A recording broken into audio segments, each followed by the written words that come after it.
Hola a todos. Hoy vamos a ver el último punto de la unidad didáctica 3, el reino de las plantas, que es el punto 5, las plantas y el ser humano. Comenzamos. Bueno, ya sabéis que las plantas son esenciales ya no solo para el ser humano, sino para los ecosistemas terrestres, ya que proporcionan la materia orgánica y el oxígeno a través de la fotosíntesis que necesitan el resto de seres vivos heterótrofos para sobrevivir, ¿vale? Entre ellos nosotros. Ya recordar lo que comentamos de la cadena trófica, es decir, son los productores primarios las plantas, de ellas se nutren los herbívoros y luego los herbívoros los carnívoros, carnívoros primarios, secundarios y así sucesivamente. Es decir, si no hubiera plantas, no estarían el resto de los seres vivos. Ya no solo por la materia orgánica, sino, como he dicho, por el oxígeno que necesitamos para respirar. Entonces, centrándonos en nosotros. Desde muy antiguo, desde que el ser humano es especie como tal, Homo sapiens, siempre ha utilizado las plantas para su supervivencia. Es decir, al principio era un mero recolector de frutos, semillas, hojas y raíces de los que se alimentaba. Luego, conforme fue evolucionando y se fue haciendo más inteligente, desde el Neolítico hace unos 10.000 años, empezó a controlar el crecimiento de las plantas y elegir las plantas que más les interesaban, pues los que daban los frutos más grandes o se reproducían más rápido, lo que requería menos esfuerzo de transporte, etcétera. Fue seleccionando.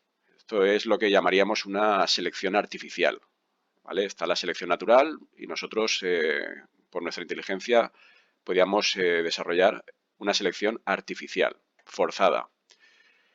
Fue aquí cuando entonces comenzó la agricultura, que ha tenido una influencia enorme en la historia de la humanidad, tanto desde el punto de vista evolutivo como paisajístico y desde los ecosistemas.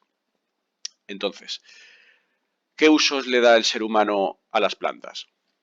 Bien, vamos a ver el esquemita este de aquí. El primer uso que nosotros pensamos cuando nos referimos a las plantas, lo primero que nos viene a la cabeza es el uso alimenticio.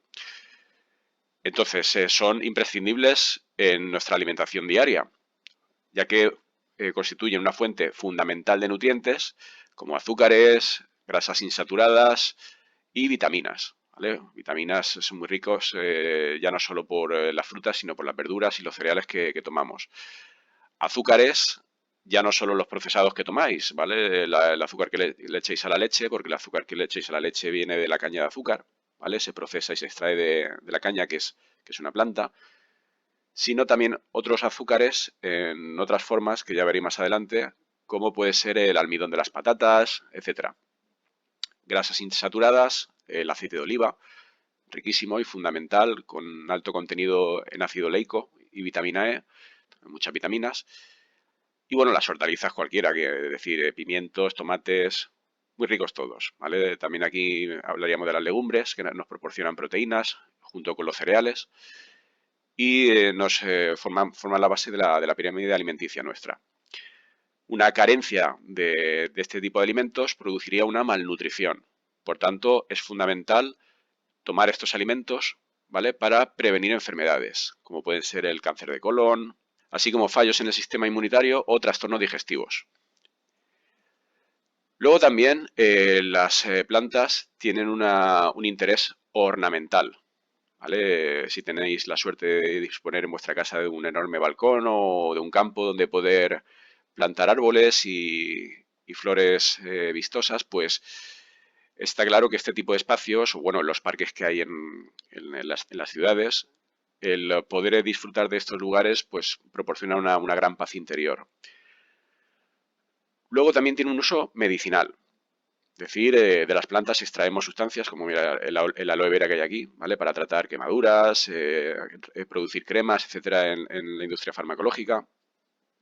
Así como muchas otras plantas que proporcionan eh, principios activos que ayudan a curar enfermedades, ¿vale? Medicamentos, etcétera. ¿Qué más? Pues como recurso forestal, es decir, de los árboles leñosos obtenemos materias primas para determinadas industrias, como puede ser la madera que obtenemos de los árboles para la fabricación de casas o muebles, o también en el papel. ¿de acuerdo?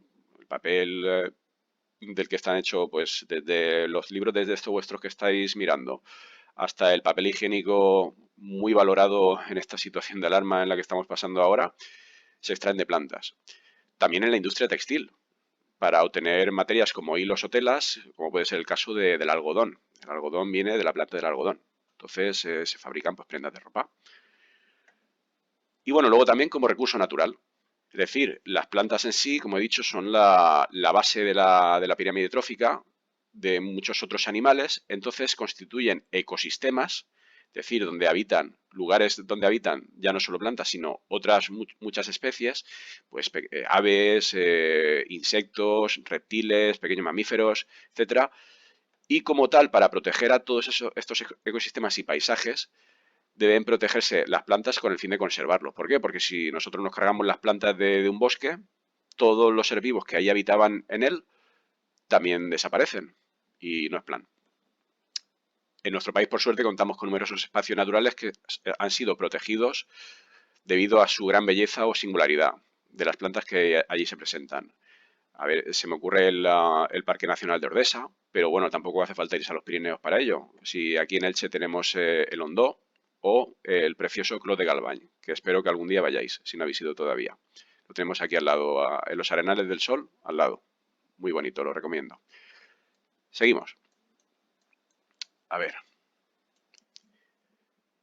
En cuanto a las formaciones vegetales, encontramos que las hay naturales, aquellas en las que se desarrollan sin que intervenga el ser humano, y artificiales, ¿vale? Aquellas en las que sí interviene el ser humano. Bueno, cualquier selva natural, bosque, maquia, taiga, tundra, bosque en general, donde el ser humano no intercede, el ecosistema alcanza su clímax, su culmen, su máxima expresión. Ya no solo por los vegetales que hay ahí, sino por el resto de especies que en esos bosques habitan. Pero claro, nosotros, los seres humanos, muchas veces deforestamos esos espacios naturales para plantar, cultivar algunas pocas especies que nos interesan para uso y consumo propio.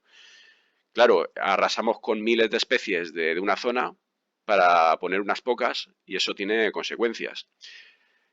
Para consumo nuestro, ya no solo sea para agricultura, sino también para pastos que se usan luego en la ganadería también. Es lo que está ocurriendo en el Amazonas. Están deforestando miles y miles de hectáreas, millones, mejor dicho, para cultivar piensos que darán de comer luego a la ganadería extensiva e intensiva, del cual luego nosotros aquí en Occidente nos alimentamos de la carne que ahí se produce gracias a esos piensos, es decir, pensad en el McDonald's, en el Burger King y sucedáneos. Y bueno, también ya no solo para eso, sino en los bosques de Indonesia, en las selvas, también se está talando y se está acabando con miles y miles de especies para cultivar el preciado aceite de palma, o sea, la palma del cual se extrae el aceite, que es bastante dañino para nuestro organismo y que se utiliza para fabricar alimentos como puede ser la famosa Nutella, que seguro que todos la conocéis. Bueno, aquí en España tenemos una zona que es la dehesa, es una formación vegetal artificial, ¿vale? Donde el ser humano, digamos, actúa, y es frecuente en el centro, el este y el sudoeste de la península ibérica. Es un bosque mediterráneo modificado para la explotación, tanto ganadera como agrícola. Aquí vemos una imagen, ¿de acuerdo? ¿Qué es lo que se hace? Pues una zona de bosque, ¿vale? Se tala en gran parte y se dejan árboles sueltos, ¿de acuerdo? Entonces hay unos grandes claros y en esos claros es donde las plantas herbáceas que hay aquí, ¿vale? Estas plantas herbáceas se desarrollan ya que les llega la luz mejor al haber talado los árboles de mayor porte y entonces los utilizamos como pastos para nuestros queridos cerdos ibéricos, de los cuales pues salen unos jamones estupendísimos de la muerte para chuparse los dedos. Bueno, no solo cerdos, sino también ovejas, cabras, vacas, etcétera. Bien, pues hasta aquí la sesión de hoy y nada, espero que os haya gustado. Si es así, darle a like y si no os ha gustado, pues darle también a like. Suscribiros a mi canal y nos vemos en la próxima sesión. Adiós.